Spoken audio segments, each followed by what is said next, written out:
The last few decades have seen Nigerian education, particularly at the tertiary level, struggle for air, of course, in a manner of speaking.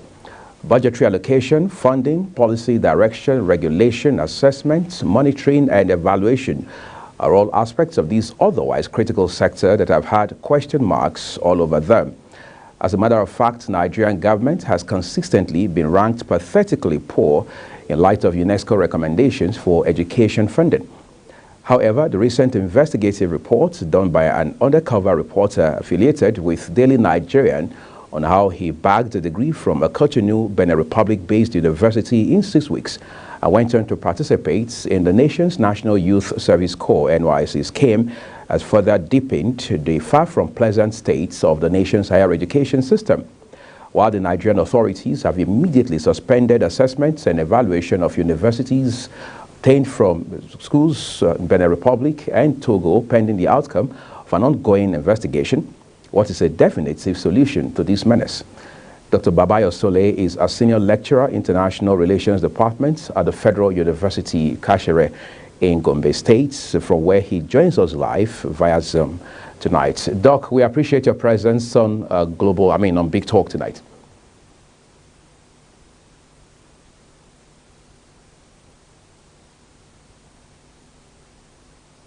I hope it is going to be prosperous and blissful.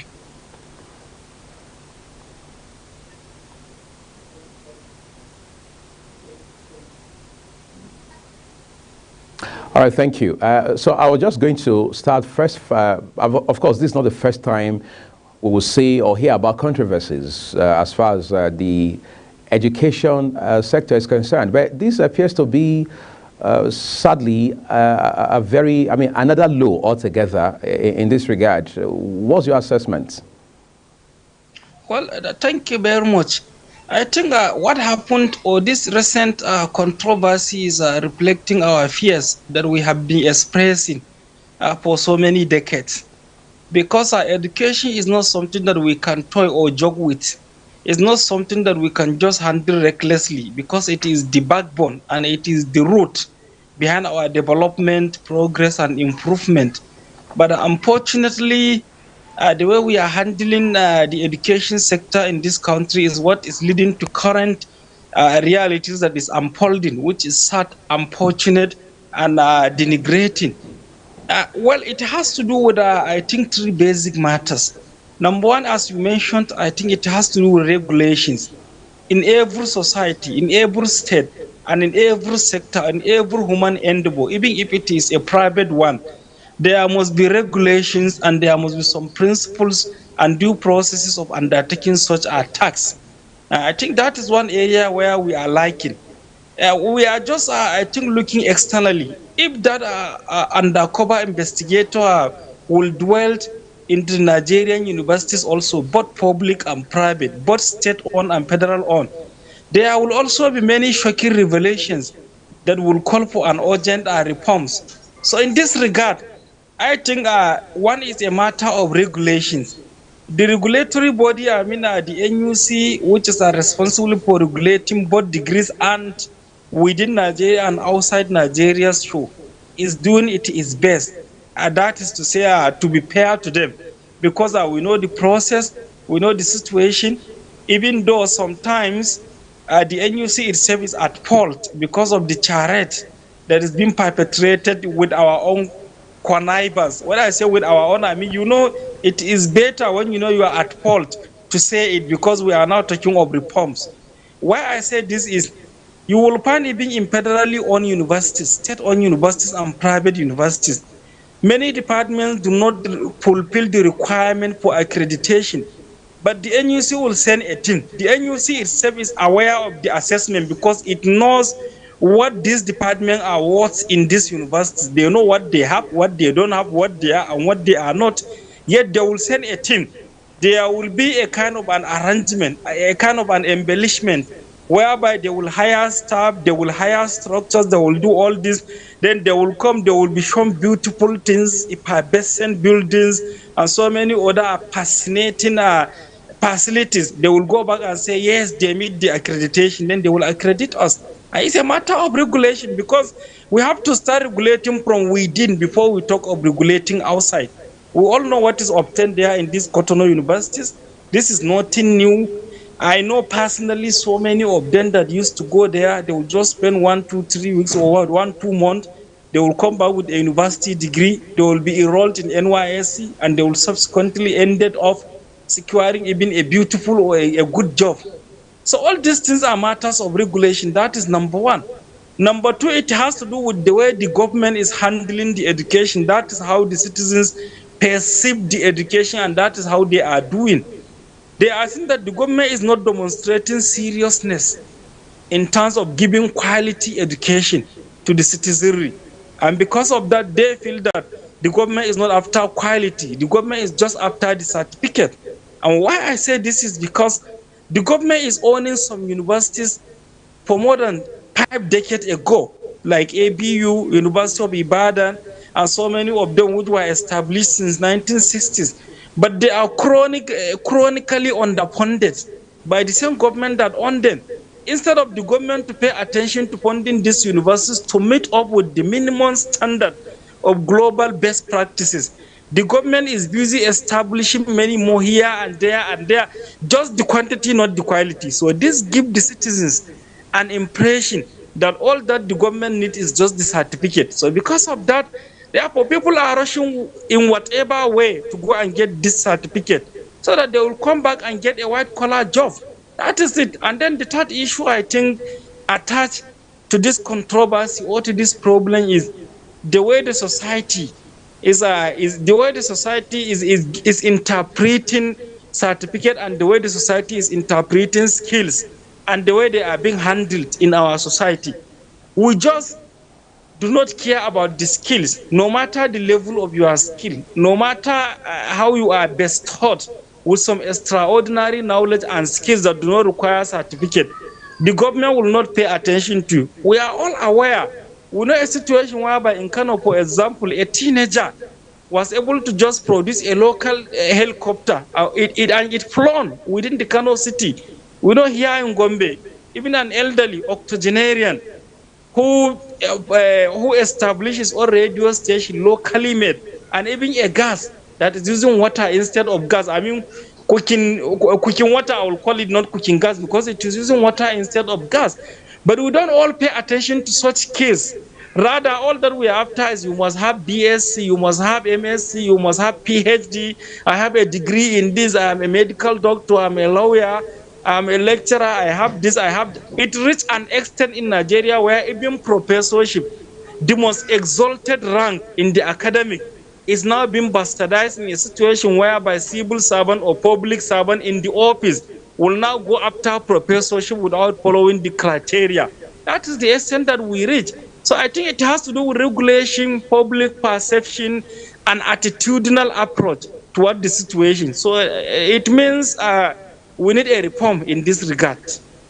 Apparently, I mean, you can say that again, we do need a reform. I mean, we need a series of reforms. As of today, we also know, who knows, maybe by way of kickstarting this reform process, the federal government, through the Federal Ministry of Education, now says going forward, assessment and evaluation of degrees from schools in Benin Republic and Togo in particular have now been suspended. Is that far-reaching enough, or do we just say, well, it's a good place to start from? Yeah, of course, I am full of praise for the ministry, for the minister, and for the government.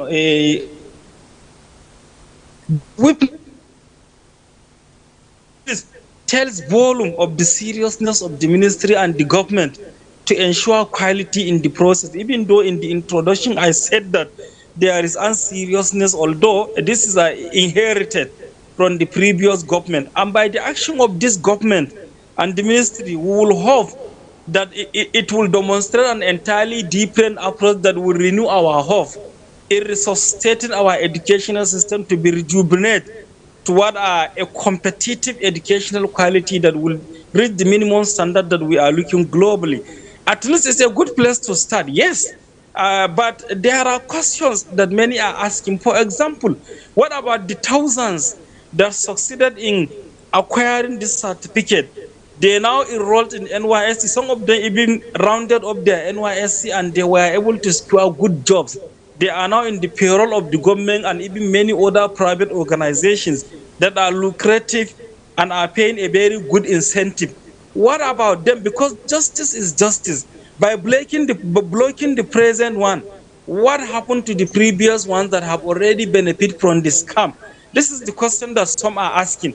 But at the same time, I mean, when it comes to the issue of justice, we all know that there will always be victims and there will also be collateral damage. I don't think or believe that it is fair to go and dig deep down to the root by saying that all those that have benefited previously, some of them are already in the civil service for more than 5 years, some in established private organizations, some have personally established themselves, to start thinking that now you will revisit and revoke their certificate. I don't think it's fair. But I think what the government did is right now. That is what we should do. In fact, to me, not suspending, it should be stopped. As far as Benin Republic and Togo are concerned, these two should be stopped entirely. In fact, we must have a choice. We must have a minimum standard. We must set a criteria. We need to have a situation whereby we must pinpoint that if you are going, it's only so count. In each country, we can identify universities that are only allowed for Nigerians to go. Let's say, for example, if you are going to Uganda, unless maybe you are going to Makerere University or Kampala International University or International Islamic University of Kampala, maybe unless you are going to these three universities, the Nigerian government will not recognize it. Or let's say if you are going to Tanzania, for example, unless you are going to University of Dar es Salaam, the Nigerian government will not recognize it.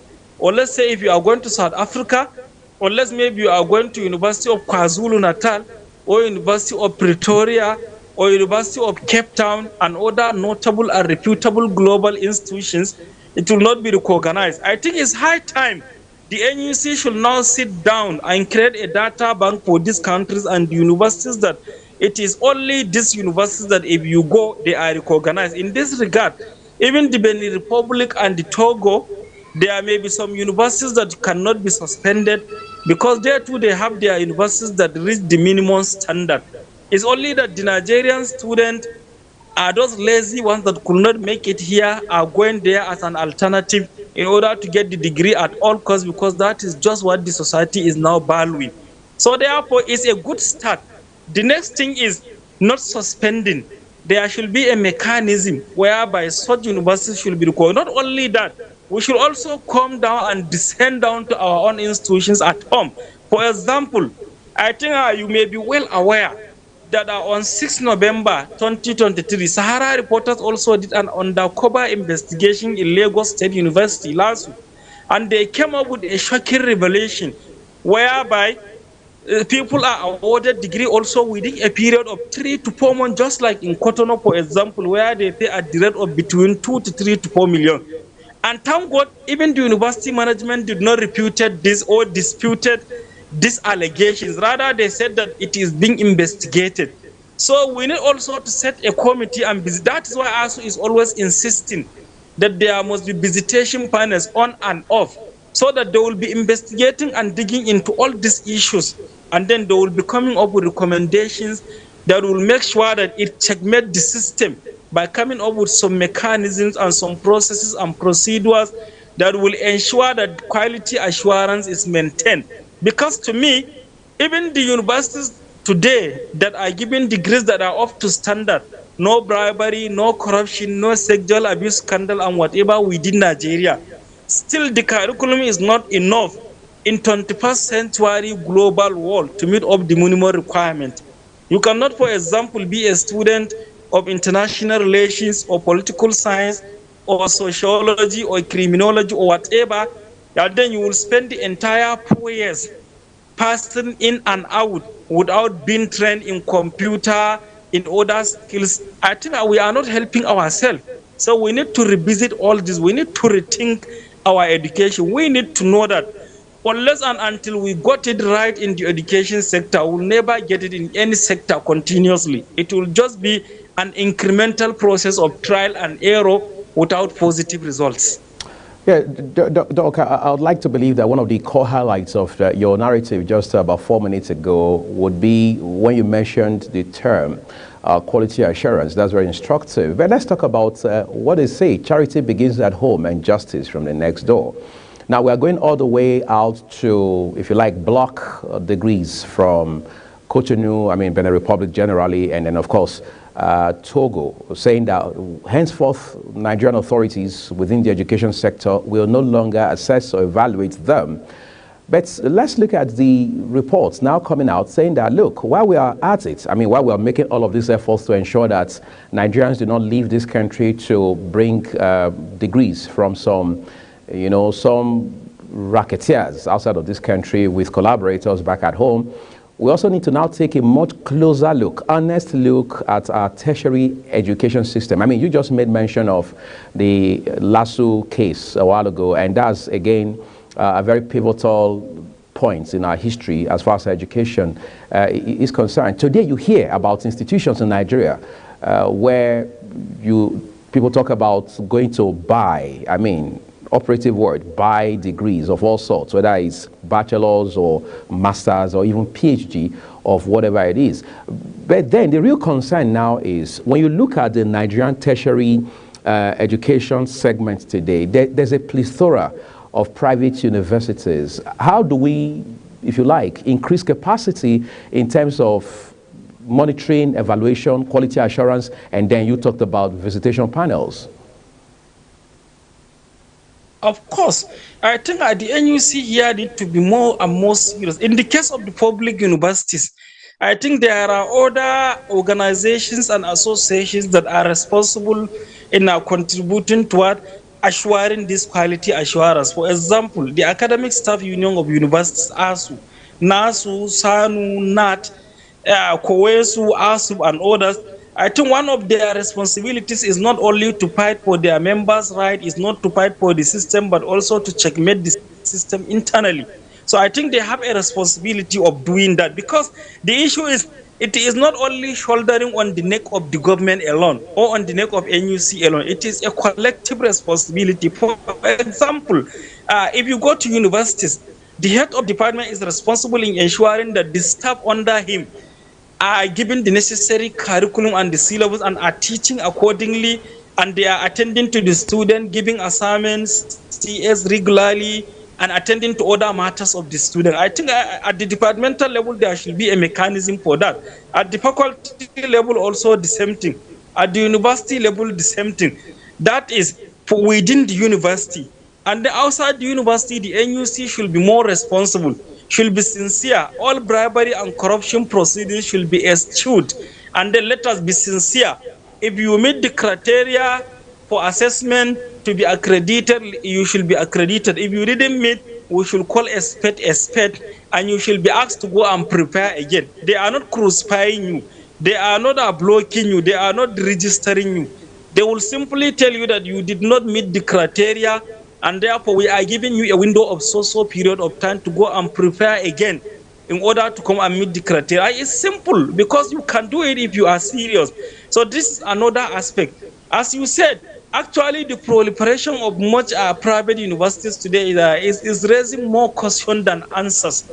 Because to me, I prefer that no matter how worse a public school is, someone should go there than to go to a private university, because I have my reservation with them. Some of them are good, of course, better, well-disciplined than the public universities, but many of them are just there, pay and graduate to me. You just register. The only difference between the Cotonou process and the Nigerian process is here you will have to follow the years, but you don't need to read or pass the exams. They will still find a way of passing you, provided you are paying your registration or tuition fees. It is not doing good to us. So therefore, all the stakeholders involved, the media, the Ministry of Education, the government, the organizations and associations, universities management, and so many other organizations and associations and stakeholders that are involved must sit up and ensure that this process of ensuring quality is injected into the system, or rather is reactivated, because it is already there. It is only that it is not being adhered by principle, and it is not being assured when it comes to the issue of practice.